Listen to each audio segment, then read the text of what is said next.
Hey everyone, स्वागत करता हूं आप सबका एक बार फिर से बिहार बोर्ड के number 1 channel Bihar board study पे। जी दोस्तों, यानी अगर आप 2022 में एग्जाम देने वाले हैं और आप इंटर के विद्यार्थी हैं तो ये स्पेशल ये वीडियो आपके लिए है। बस आपका कुछ ही दिन और बचा हुआ है, आपको जो भी फाइट करना है अच्छे से कर लीजिए, क्योंकि ये जितने सारे आपको क्वेश्चन अभी हम करवाएंगे इससे आपको 100% आपके फाइनल एग्जाम में आपको देखने को मिलेगा, क्योंकि इसमें सभी वीवीआई क्वेश्चन को ही कलेक्ट किया गया है। तो आप लोग इस वीडियो को पूरी तरह से लास्ट तक देखिए और साथ में अपने दोस्तों में भी शेयर करें ताकि आपको आपके दोस्त को भी इससे हेल्प हो सके। तो चलिए गाइस शुरू करते हैं। उससे पहले आप लोगों से मेरा एक छोटी सी रिक्वेस्ट रहेगा कि अभी तक अगर आप मेरे चैनल को सब्सक्राइब नहीं किए हैं तो चैनल को सब्सक्राइब कर लेंगे और साथ में अपने दोस्तों में एक बार जम करके शेयर कर देंगे। देखिए 1 से लेकर 100 तक का आपका प्रश्न रहेगा, जिसमें आपको 50 प्रश्न का ही मार्कशीट पर आपको यानी चिन्हित करना होता है, राइट। ये तो आप लोगों को पता ही होगा। तो चलिए पहला क्वेश्चन आपका स्क्रीन पे आ गया, जैसे आप लोग देख पा रहे हैं। पहला क्वेश्चन आपको क्या कहलाता है कि 1952 के आम चुनाव में भारतीय जनसंघ में कुल कितने स्थानों पर विजय प्राप्त किए थे। इन चारों में से इसका राइट ऑप्शन आपको बताना है। चलिए इसका आंसर आपको बिल्कुल पता होना चाहिए। इसका आंसर बिल्कुल राइट आंसर हो जाएगा आपका। करेक्ट आंसर यानी 3 यानी 3 इसका राइट आंसर आपका सी राइट आंसर हो जाएंगे, ठीक है। चलिए एक सवाल देखिएगा, आपके स्क्रीन पे आ गया। चलिए जिसे देख पा रहे हैं आप लोग, दूसरा नंबर सवाल, एक दलीय प्रभुत्व के संबंध में कौन सही है। एक दलीय प्रभुत्व के संबंध में कौन सही है, इन चारों में से इसका राइट ऑप्शन बताना है। बहुत ही वीवीआई क्वेश्चन है ये, ऐसे क्वेश्चन आप लोग नहीं देखे हैं, ठीक है। तो चलिए बताइएगा इसका आंसर क्या होगा। बिल्कुल आप लोग का आंसर करेक्ट होगा, यानी वैकल्पिक रूप में यानी किसी मजबूत राजनीतिक दल का प्रभाव, यानी ऑप्शन आपका ए राइट आंसर हो जाएंगे, ठीक है। 1959 में केरल में साम्यवादी सरकार के मुख्यमंत्री कौन थे। इन चारों में से इसका राइट ऑप्शन बताना है। पहला आपका EMS नंबूदिरीपाद, दूसरा आपका NG रंगा, तीसरा आपका AK गोपालन, चौथा ऑप्शन में आपका इनमें से कोई नहीं। तो बताइए 3 नंबर सवाल का आंसर क्या होगा। बिल्कुल आप लोगों का आंसर करेक्ट होगा, यानी इसका आंसर जो होगा आपका EMS नंबूदी मतलब बुद्धिपाद, यानी ऑप्शन आपका ए राइट आंसर हो जाएंगे, ठीक है। चलिए नेक्स्ट सवाल देखिएगा आपके स्क्रीन पे। मतलब साम्यवादी दल की स्थापना किस वर्ष हुई थी। बहुत ही वीवीआई क्वेश्चन है, ऐसे क्वेश्चन आप लोग नहीं देखे हैं, ठीक है। तो बताइए इसका आंसर क्या होगा। साम्यवादी दल की स्थापना किस वर्ष हुई थी। इन चारों में से इसका राइट ऑप्शन आपका हो जाएगा 1924 में, ऑप्शन आपका ए राइट आंसर हो जाएंगे, ठीक है। नेक्स्ट सवाल देखिएगा, आपके स्क्रीन पे आ गया। जैसे देख पा रहे हैं आप लोग कि साम्यवादी का दल का मुख्य उद्देश्य क्या है। समाजवाद तथा साम्यवाद की स्थापना, गरीबों मजदूरों किसानों को शोषण से मुक्त है, पूंजीवाद की समाप्ति, उपयुक्त सभी। तो इसका आंसर आपका हो जाएगा यानी उपयुक्त सभी राइट आंसर हो जाएंगे। चलिए नेक्स्ट सवाल देखिएगा आपके स्क्रीन पर। भारतीय जनसंघ की स्थापना मुख्य उद्देश्य क्या था। भारतीय जनसंघ की स्थापना का मुख्य उद्देश्य क्या था। इन चारों में से इसका राइट ऑप्शन बताना है। तो इसका आंसर आपका बिल्कुल करेक्ट होगा, जल्दी बताएंगे। तो इसका आंसर जो होगा आपका यानी हिंदू धर्म एवं संस्कृति की रक्षा करना, यानी ऑप्शन आपका ए राइट आंसर हो जाएंगे। नेक्स्ट सवाल देखिएगा आपके स्क्रीन पे। निम्नलिखित में से किस दल ने एक देश एक संस्कृति एक राष्ट्र के विचार पर यानी बल दिया था। तो बताइए इन चारों में से इसका राइट ऑप्शन क्या हो जाएगा। बिल्कुल आप लोगों का आंसर करेक्ट होना चाहिए। तो इसका आंसर आपका हो जाएगा यानी कांग्रेस पार्टी, यानी ऑप्शन आपका बी राइट आंसर हो जाएंगे, ठीक है। चलिए एक सवाल देखिएगा, आपकी स्क्रीन पे आ गया, जैसे देख पा रहे हैं आप लोग, ठीक है। भारत विभाजन के अध्यक्ष निम्न में से भारत के विभाजन के लिए 1947 में कर विभाजन विभाजन समिति की अध्यक्ष नीति यानी किसने बनाया था। तो इन चारों में से इसका राइट ऑप्शन जो होगा, तो बिल्कुल आपका आंसर करेक्ट होगा, यानी वायसराय को, यानी ऑप्शन आपका डी राइट आंसर हो जाएंगे, ठीक है। चलिए 9 नंबर क्वेश्चन देखिएगा, आपके स्क्रीन पे आ गया। माउंट बेटन योजना कब बना, यानी माउंट बेटन योजना जो बना था यानी कब बना था। इन चारों में से आपको राइट ऑप्शन बताना है। तो देखिए ये माउंट बेटन योजना जो बना था ये 3 जून 1947 को बना था। कब बना था, 3 जून 1947, यानी ऑप्शन आपका ए राइट आंसर हो जाएंगे, ठीक है। चलिए 10 नंबर सवाल देखिएगा। द्विराष्ट्र सिद्धांत के आधार पर कौन सा देश बना था। पहला आपका बांग्लादेश, भारत, पाकिस्तान, ब्रिटेन। तो बताया द्विराष्ट्र सिद्धांत पर जो बना था यानी पाकिस्तान बना था, यानी ऑप्शन आपका B right answer C right answer हो जाएंगे, ठीक है। चलिए नेक्स्ट क्वेश्चन देखिएगा। पाकिस्तान निर्माण की मांग प्रथम बार कब की गई थी। तो पाकिस्तान निर्माण की मांग 1942 में, 1940 में, 1941 में, 1940 में, 1947 में। तो आपको पता होगा यानी 1940 में इसका सबसे पहले मांग किया गया था, ठीक है। चलिए नेक्स्ट सवाल देखिएगा, आपके स्क्रीन पे आ गया है। मुस्लिम लीग की ने यानी किस अधिवेशन में पाकिस्तान नामक देश का निर्माण की मांग की गई थी। पहला 1940 में के लाहौर अधिवेशन में, 1939 के पटना अधिवेशन में, 1941 के मद्रास अधिवेशन में, 1942 के इलाहाबाद अधिवेशन में। तो इसका राइट आंसर आपका क्या हो जाएगा। इसका आंसर जो आपका बिल्कुल करेक्ट होगा 1940 के लाहौर अधिवेशन है, ऑप्शन आपका ए राइट आंसर हो जाएंगे, ठीक है। राज्यों का पुनर्गठन आयोग कब बना। 2 अक्टूबर 1950, 1950, 1953, 1956। तो देखिए राज्यों का पुनर्गठन आयोग जो बना था ये आपका 29 दिसंबर 1953 को बना था, यानी ऑप्शन आपका सी राइट आंसर हो जाएंगे। चलिए नेक्स्ट सवाल देखिएगा। राज्य पुनर्गठन आयोग के अध्यक्ष कौन थे। सैयद अली थे, सरदार वल्लभ भाई पटेल, पोट्टी सिरालुल या आपका मौलाना अबुल कलाम आजाद। तो इसका आंसर आपका हो जाएगा बिल्कुल Syed Ali, option A right answer हो जाएंगे। नेक्स्ट सवाल देखिएगा, भारत संसद के राज्य पुनर्गठन अधिनियम कब पारित हुआ था? 1956 में पारित हुआ था, या 1954 में, या आपका 1953 में, या 1952 में? तो आपको पता होगा कि यानी हुआ था 1953 को हुआ था, यानी ऑप्शन आपका सी, नहीं 1953 में, 1900 संसद के राज्य पुनर्गठन अधिनियम 1956 में, सॉरी 1956 में राइट आंसर हो जाएंगे। चलिए नेक्स्ट सवाल देखिएगा, आपके स्क्रीन पे आगे जैसे देख पा रहे हैं आप लोग, भारतीय संविधान के अनुसार भारतीय राज्यों को कितने वर्गों में बांटा गया है? भारतीय संविधान के अनुसार, यानी संविधान के अनुसार भारतीय राज्यों को कितने वर्गों में बांटा गया है? तो इसका आंसर आपको पता ही होगा, यानी 4 वर्गों में बांटा गया है, यानी ऑप्शन आपका बी राइट आंसर हो जाएंगे। नेक्स्ट सवाल देखिएगा, आपके स्क्रीन पे आ गया, ध्यान से देखिएगा, भारतीय संविधान द्वारा राज्यों की सीमाओं में परिवर्तन करने में, नाम बदलने एवं नए करने का अधिकार किसे प्रदान किया गया है? तो चलिए इन चारों में से इसका राइट ऑप्शन आपका हो जाएगा, यानी संसद को, ऑप्शन आपका डी राइट आंसर हो जाएंगे। चलिए नेक्स्ट सवाल देखिएगा, आपके स्क्रीन पे आ गया, ध्यान से देखिएगा क्या कहलाता है कि राज्य पुनर्गठन आयोग ने अपना प्रतिवेदन भारत सरकार को कब सौंपा था? तो इन चारों में से इसका राइट ऑप्शन बताना है, तो आपको पता होगा 1955 को दिया था, यानी ऑप्शन आपका सी राइट आंसर हो जाएंगे। चलिए नेक्स्ट सवाल देखिएगा, आपके स्क्रीन पे, स्वतंत्रता प्राप्ति के समय भारतीय संघ में इकाइयों राज्यों की संख्या यानी कितनी थी?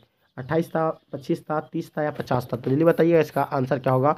तो जब स्वतंत्रता प्राप्ति के समय भारत संघ में इकाइयों राज्यों की संख्या जो था वो 28 था, फिर बाद में 29 बना, ठीक है, तो जैसे कि आपको पता होगा, फिर अभी 28 ही हो गया। चलिए नेक्स्ट सवाल देखिएगा, आपके स्क्रीन पे, राज्य मतलब अधिनियम लागू होने के बाद भारत को 2 इकाइयों में विभाजित किया गया। ये इकाइयाँ निम्नलिखित में से यानी कौन है? राज्य एवं केंद्रशासित प्रदेश था, राज्य एवं रियासत थे, देशी राज्य एवं जनपद थे, राज्य एवं प्रदेश थे। तो बताइए इसका आंसर क्या होगा, 20 नंबर सवाल का आंसर क्या होगा? तो बिल्कुल आप लोगों का आंसर करेक्ट होगा, यानी राज्य एवं केंद्रशासित प्रदेश, यानी ऑप्शन आपका ए राइट आंसर हो जाएंगे, ठीक है। चलिए नेक्स्ट सवाल देखिएगा, यानी राजवरों को क्या कहलाता है? राजवरों को भारतीय संघ में शामिल करने की जिम्मेवारी किसने दी थी? पंडित जवाहरलाल नेहरू ने, सरदार वल्लभ भाई पटेल, के एम मुंशी, आपका डॉक्टर राजेंद्र प्रसाद? तो आपको पता होगा इसका आंसर आपका हो जाएगा, यानी सरदार वल्लभ भाई पटेल, ऑप्शन आपका भी राइट आंसर हो जाएंगे। स्वतंत्र भारत में प्रथम उप प्रधानमंत्री कौन था? तो इन चारों में से इसका राइट ऑप्शन बताना है, बिल्कुल आप लोगों का आंसर करेक्ट होगा, तो इसका आंसर जो होगा आपका राइट आंसर आपका हो जाएगा सरदार वल्लभ भाई पटेल, यानी ऑप्शन आपका डी राइट आंसर हो जाएंगे।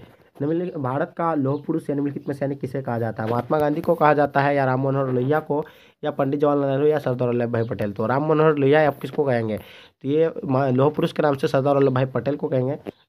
हाँ, सरदार वल्लभ भाई पटेल को लौह पुरुष के नाम से जाना जाता है, यानी ऑप्शन आपका डी राइट आंसर हो जाएंगे, ठीक है। चलिए नेक्स्ट सवाल देखिएगा, निम्नलिखित में से यानी किस रियासत के शासक को निज़ाम के नाम से जाना जाता था? तो इन चारों में से इसका राइट ऑप्शन बताना था ना, निज़ाम के नाम से जो जाना जाता था वो हैदराबाद के जाना जाता, ठीक है, ऑप्शन ए राइट आंसर हो जाएंगे।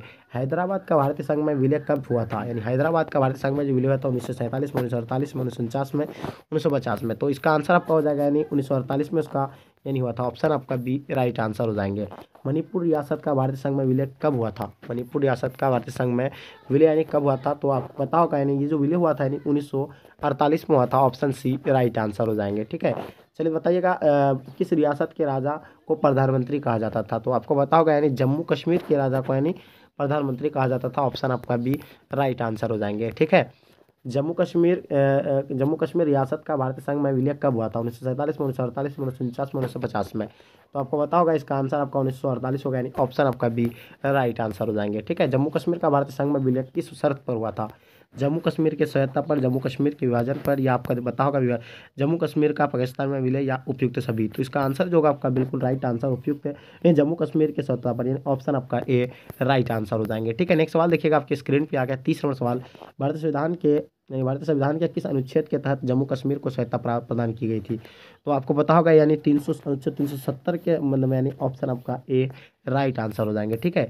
चलिए नेक्स्ट सवाल आपके स्क्रीन पे आ गया, भाषा के आधार पर बनने वाला पहला राज्य कौन सा था? तो आपको पता होगा भाषा के आधार पर पहला राज्य यानी 1953 में बना था, वो आंध्र प्रदेश बना था, यानी इसका आंसर आपका सी राइट आंसर हो जाएंगे, ठीक है।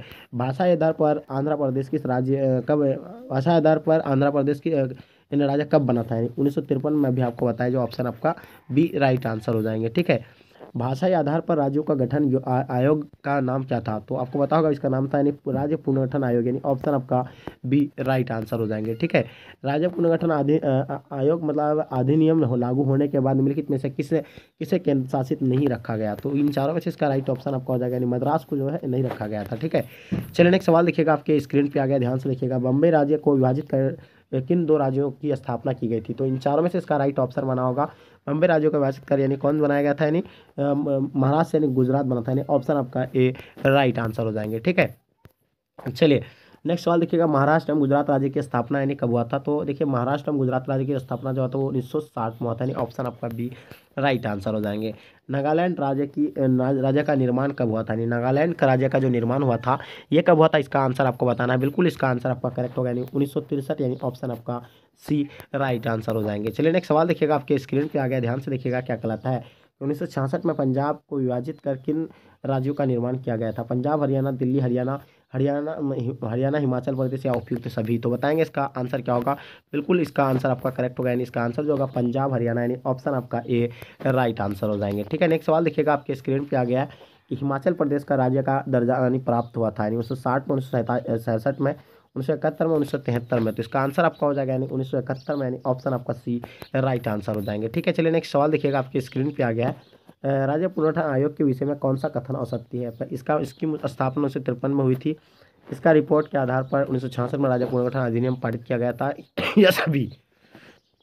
तो इसका आंसर आपका जो होगा यानी बिल्कुल करेक्ट होगा, यानी इसके रिपोर्ट के आधार पर 1966 में राज्य पुनर्गठन अधिनियम यानी पारित किया गया था। ठीक है, चलिए ऑप्शन बी राइट आंसर हो जाएंगे। चलिए नेक्स्ट सवाल देखिएगा, अभी भारत में कुल कितने राज्य हैं। तो आपको पता होगा अभी भारत में जो कुल कितने राज्य है, अभी 28 राज्य है। पहले कितना था आपको 29 था, पता ही था, लेकिन अब जो है 28 राज्य है, क्योंकि जम्मू कश्मीर और लद्दाख को दो नए केंद्र शासित प्रदेश बनाया गया है। ठीक है, चलिए नेक्स्ट सवाल देखिएगा, आपके स्क्रीन पे भारत में कितने संघ शासित प्रदेश है। तो भारत में केंद्र शासित प्रदेशों की संख्या जो अभी है 9 है, पहले था 7, लेकिन अब जो है 2 बन गया है, 9 हो गया इसका कुल। ठीक है, चलिए नेक्स्ट सवाल देखिएगा, भारत में विविधता में एकता की विशेषता किसने बताई थी। महात्मा गांधी, सुभाष चंद्र बोस, राजेंद्र प्रसाद, जवाहरलाल नेहरू। तो बताइए इसका आंसर क्या होगा, भारत में विविधता की एकता किसने बताई थी। तो इसका आंसर आपका हो जाएगा पंडित जवाहरलाल नेहरू या आपका राजेंद्र या सुभाष चंद्र बोस। तो इसका आंसर आपको पंडित जवाहरलाल नेहरू राइट आंसर हो जाएंगे। ठीक है, चलिए नेक्स्ट सवाल देखिएगा, आपकी स्क्रीन पे आ गया, ध्यान से देखिएगा, मैकमोहन रेखा कहाँ है। तो मैकमोहन रेखा जो है किस राज्य में, आपको पता होगा। मैकमोहन रेखा यानी अरुणाचल प्रदेश, यानी ऑप्शन आपका बी राइट आंसर हो जाएंगे। चलिए नेक्स्ट सवाल देखिएगा, आपकी स्क्रीन पे कश्मीर के पश्चिमी भाग में महाराजा हरी सिंह के खिलाफ बगावत किसने की थी। इन चारों में से इसका राइट ऑप्शन बताना है कि इसका आंसर आपका जो होगा यानी क्या होगा। तो इसका आंसर आपका होगा यानी मुसलमानों ने, यानी ऑप्शन आपका सी राइट आंसर हो जाएंगे। ठीक है, कश्मीर के भारत में विलय पत्र किसने हस्ताक्षर किया था। तो कश्मीर के भारत में विलय पत्र में जो किसने हस्ताक्षर किया था, तो आपको पता होगा राजा हरि सिंह ने किया था, यानी किसने किया था, राजा हरि सिंह ने किया था, यानी ऑप्शन आपका डी राइट आंसर हो जाएंगे। चलिए नेक्स्ट सवाल देखिएगा, तो देखिए इसमें क्या है कि हम लोग यहीं तक आज के क्लास को एंड करेंगे, और इतने जितने सारे क्वेश्चन आपको एक कलेक्ट किया गया था सभी वीवीआई क्वेश्चन था आपके फाइनल एग्जाम के लिए। तो चलेगा यहीं तक आज के क्लास को एंड करते हैं, जब तक के लिए जय हिंद जय भारत।